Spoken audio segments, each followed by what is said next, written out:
Such a joy to be with you here at Raleigh Street Community Church. Thank you very much to the eldership who have given me this privileged position. I'm sure there was a discussion and it was, well, okay, an Australian bass player, all right. You know, which is taking a bit of a risk, but in particular, thank you Nick, thank you Jeremy, and thank you Juliana for helping connect the dots here that has me here this morning. What a privilege. Thanks for having me. And I happen to be here doing some work at Festival 1, where all that dust is. And it worked out well to have me here as well and fit this in, so thank you very much. I feel like if I show you a photograph of my family, you'll like me a little bit more. And if you like me a little bit more, then you might listen to what I've got to say. So can I show you my family? And I'm hoping this is going to be an moment, because I think my family's gorgeous, and it'll help me miss them a little bit less if you do that. So here's my family. So you've heard I'm an Australian. I lived in Australia for most of my growing up years, but I met this Kiwi girl in 2000, fell in love with her. We got married in December 2001 in Upper Moutere, which is not far from Nelson Airport, about 30 minutes drive. That's where her parents live, on a little farm there. And then she jumped on a silver bird and flew over the Pacific Ocean, where we lived in Nashville, Tennessee, because I was playing bass guitar in a band, and that's Music City, USA. And we lived there for 17 years, long enough to have 3 Americans of our own. And there they are. So it's my wife, Brooke. And Max is 13. Marcus, who came to us by adoption, he's 8, just turned 8 a couple of weeks ago. And Casper, he's 6. Pretty good, right? That's my bunch. And yeah, why not? Thank you.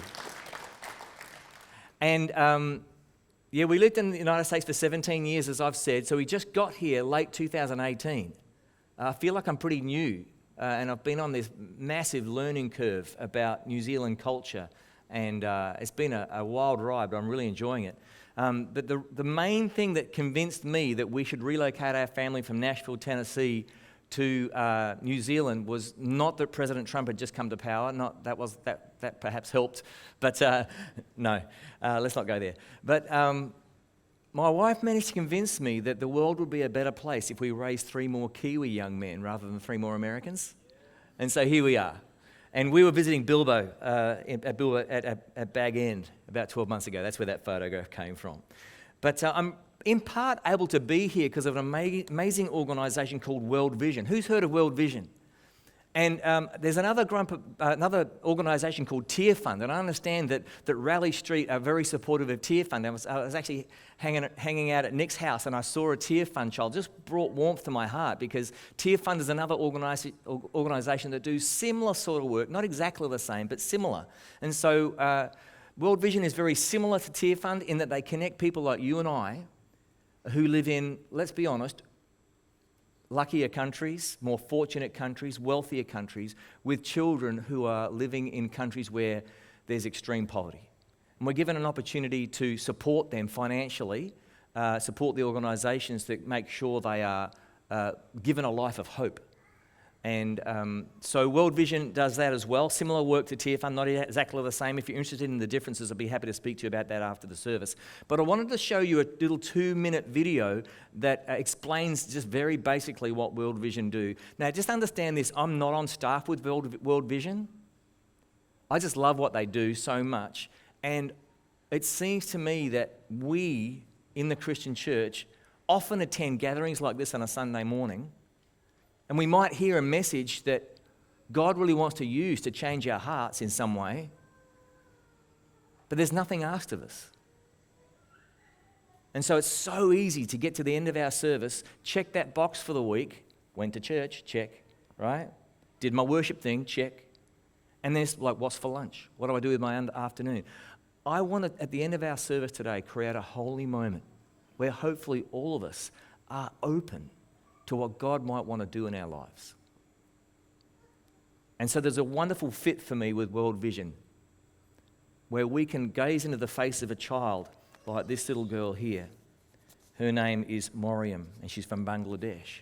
And I'm going to ask you to look into the faces of a child and pray a blessing over that child. And you may or may not sponsor it. It costs $50 a month to sponsor a child. That's between you and God, not between me and you. But I'm hoping that some of us will sponsor and meet up with my friend Barry at the table you might have seen on the way in. So are you ready to go there with me? Are we able to be open to what God might want to do in our lives? I'd like to see a few more nods. Yeah? Excellent. All right, so here's a little 2-minute video, just really information about what World Vision does and how. Here we go. For the past 60 years, we've been partnering with people like you to help children and communities break free from poverty. But have you ever wondered how we use your community sponsorship money or donations to actually do that? To start, we approach each community we serve the same way, by listening to them.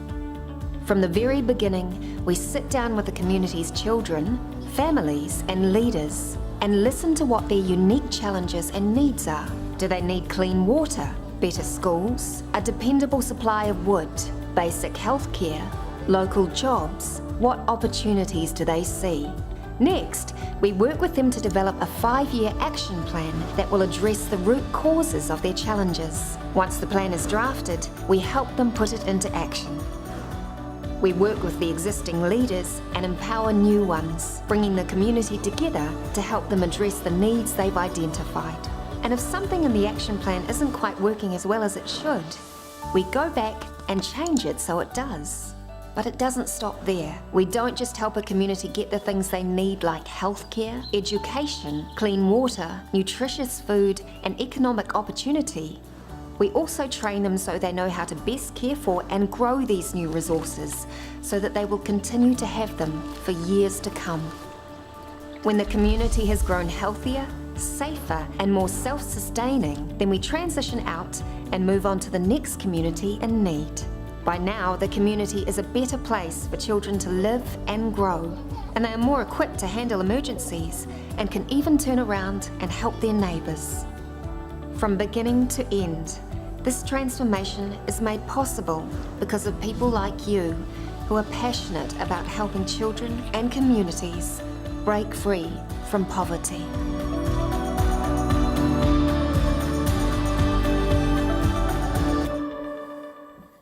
Pretty good, right? And I can tell you from personal experience from going to the field, like going to places like Rwanda and Thailand and Dominican Republic, that this money goes where World Vision promised us that it goes. And it does the work that they say they're doing. I've seen it with my own eyes. And that's an important thing to know, right?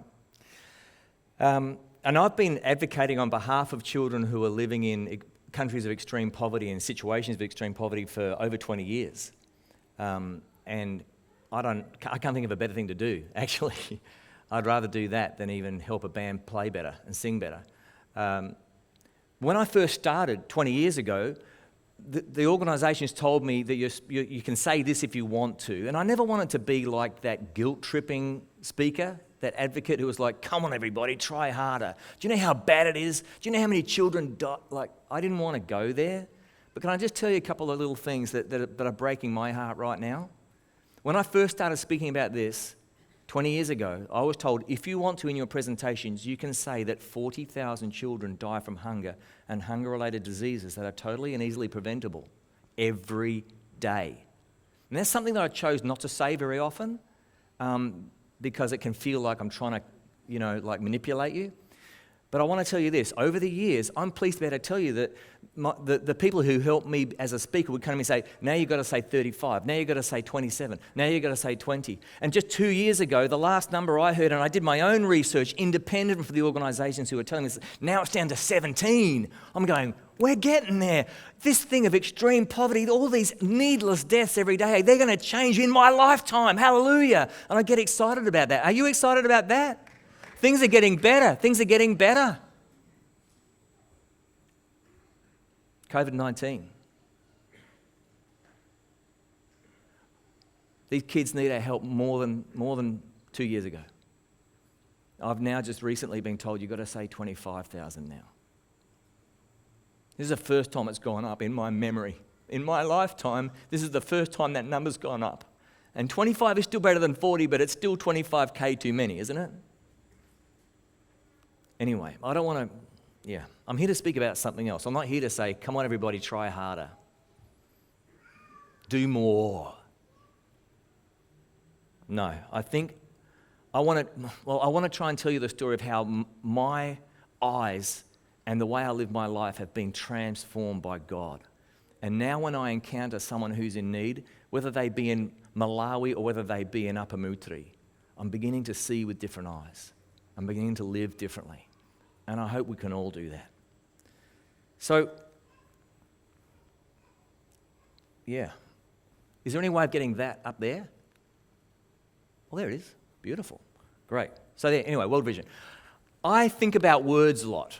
And I think it comes from this. I've realised that my Australian version of English, when I went to move in America, I realised that I couldn't speak the same way. There were certain words that I would say as an Australian version of English that meant different things to the Americans, all right? And there's a little bit of difference between Australia and New Zealand English as well, so I'm trying to learn about that. But I've noticed that we in the Christian church, we often say words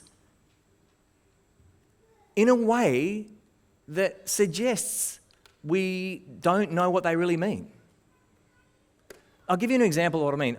Sometimes we might say the word church, C-H-U-R-C-H, and we're pointing at this building.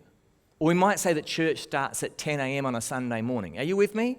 But we know in our heart of hearts that the church is not an event on Sunday morning that starts at 10 a.m. We know that the church is not a building.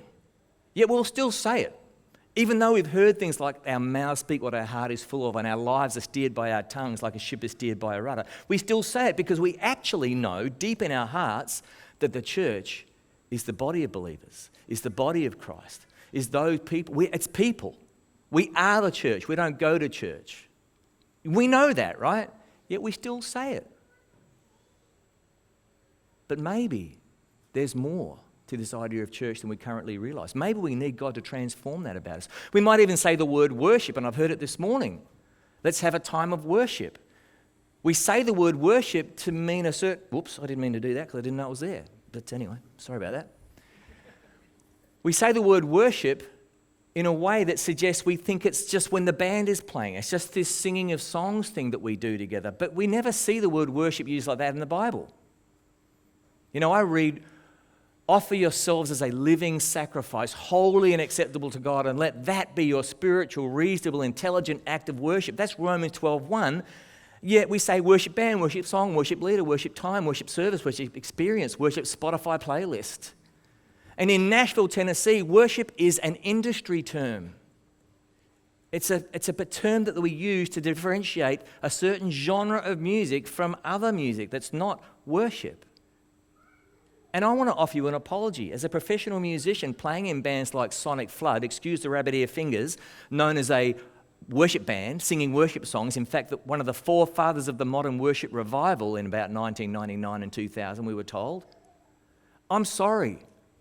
I feel like I've been personally responsible, at least in part, for creating a great deal of confusion about what it really means to worship God. Because it's not the chill down our spine, and it's not when the band's playing. I want to lead the sort of worship that continues after the songs are finished. And as we leave the auditorium, I'm beginning to realise that every moment of every day offers me a chance to worship God. Am I right? We know this, but we still say worship starts at 10. Do you want to be in the worship band? I think there is this human tendency to take these enormous concepts of God and make them tiny, make them more manageable, make them fit in my hip pocket. Make them fit into my lifestyle. Here's another word I've been thinking about a lot. What about this word? Blessed.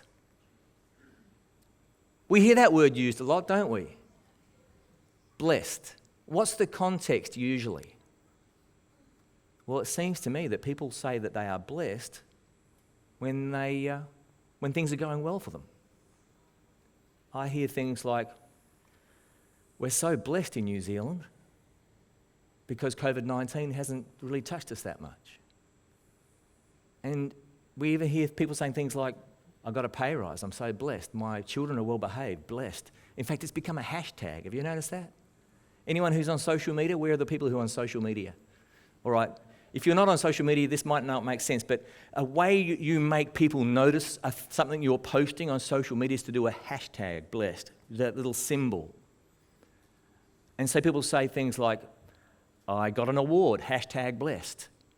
And it's become so overused and misused. Now, I'm sure that some people would say I am blessed or hashtag blessed in their social media posts to mean I'm so grateful to God.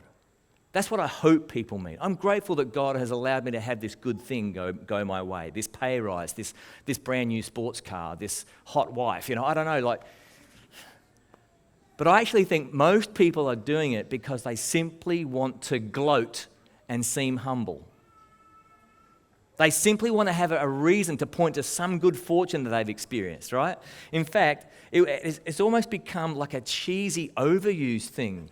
And people even outside of the Christian church will say they're blessed. Movie stars, sports stars, as people receive their Academy Awards, so blessed. Taking this enormous concept of God and making it very small.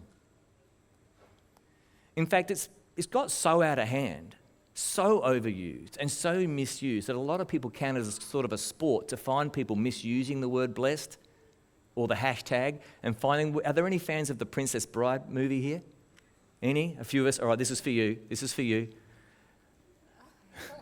Hashtag blessed? You keep using that hashtag, but I do not think it means what you think it means. We know that good fortune, things going well for me, is not the full meaning of being blessed, yet we'll still say it. I think I heard blessed to have Grant Norsworthy here. Just man to man, I think that's a shrinking of what God means by blessed. So what does it mean? What does it mean? You know, in the ESV version of the Bible, English Standard Version, the New Testament uses the word bless, blessed, or blessing 112 times. Not a single one of those uses of the word is anything to do with prosperity for an individual or a group of people, things going well for you, good stuff. None of them. Are you aware of that? Not a single one. In fact, it usually refers to poverty, trial, spiritual benefits of faith in Christ, finding our identity in who Jesus is. I'll show you a few of those uses of the word bless or blessed. And these come from the beginning of Jesus' Sermon on the Mount, his most famous sermon. How does that sermon start? These are the first words he utters. Blessed are the poor in spirit, for theirs is the kingdom of God, kingdom of heaven.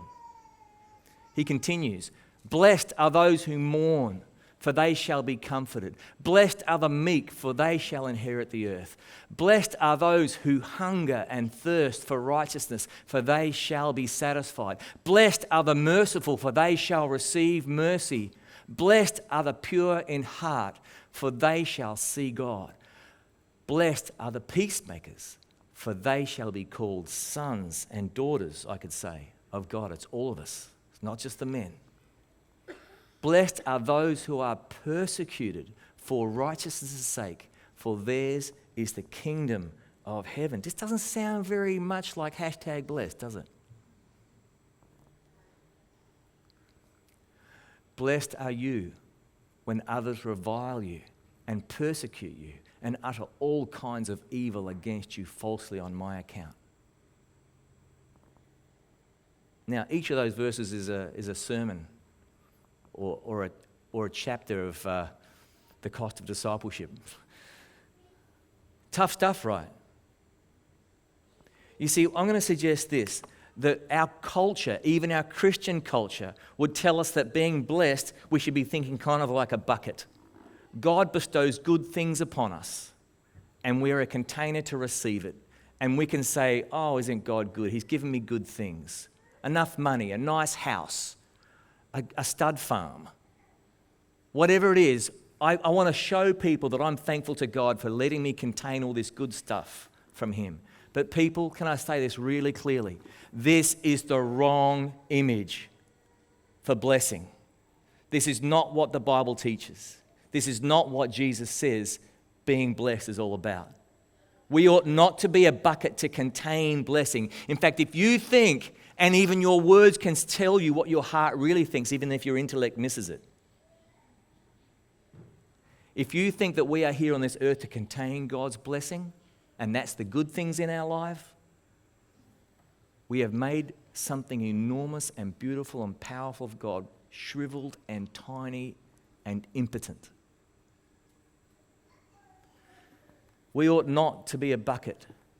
We should be a pipe. a pipe for God's blessing. This is where we find the true meaning of what it means to be blessed and to be a blessing. God gives blessing to us. God gives himself to us. Jesus died on the cross for us. That's the ultimate blessing. We ought to be people who receive this blessing and allow that blessing to flow out of us. If we are not flowing with his blessing, we are not receiving as much of the blessing as we should. Does that image help? I hope it does. I hope it does. We ought to be a bucket. We ought not be a bucket. We should be a pipe. We should be a pipe. But here's the thing. I think we need to intentionally put things in our lives where holes start getting punched in the bottom of the bucket. We need to intentionally put things into our lives where holes get punched into the bottom of the bucket. None of us have arrived. Here's the problem. As I think about the pipe that is Grant Norsworthy, do you know what I've noticed? There's a lot of sludge on the inside of the pipe. Yeah, I'm trying to be a conduit. I'm trying to be a pipe through which God's blessing flows, especially towards these kids.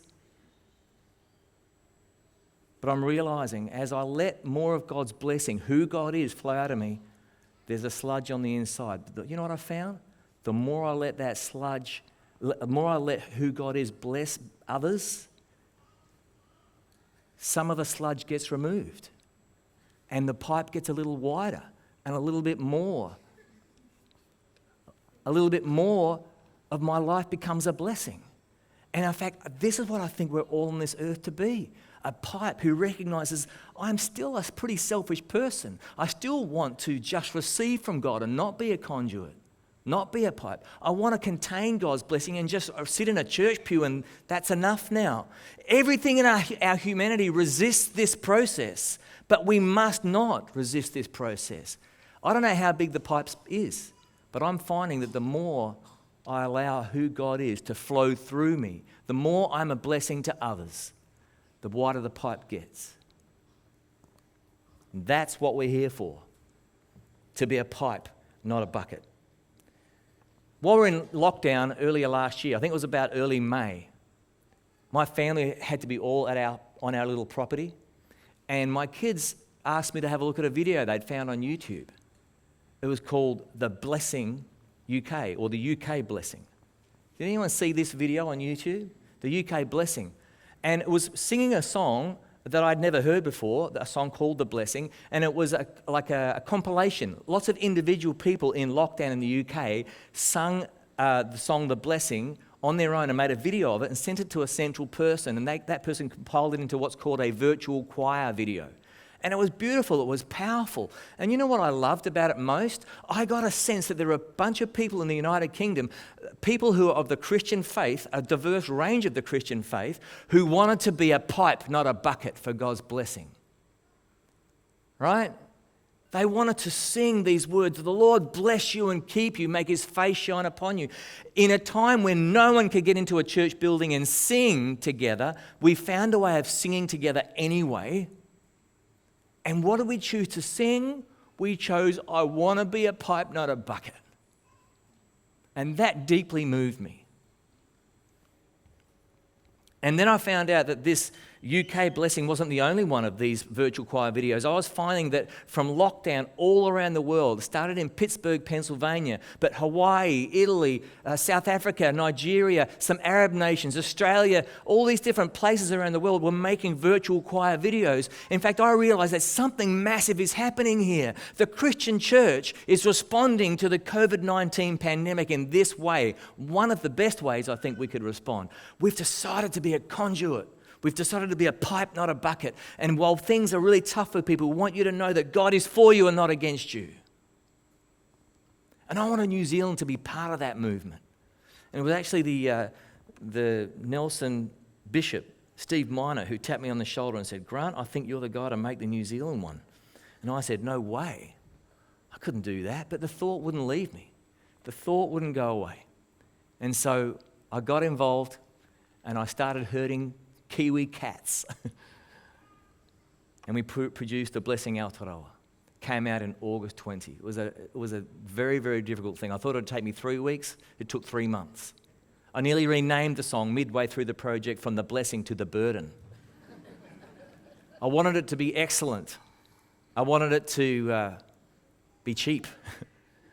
I wanted it to be fast.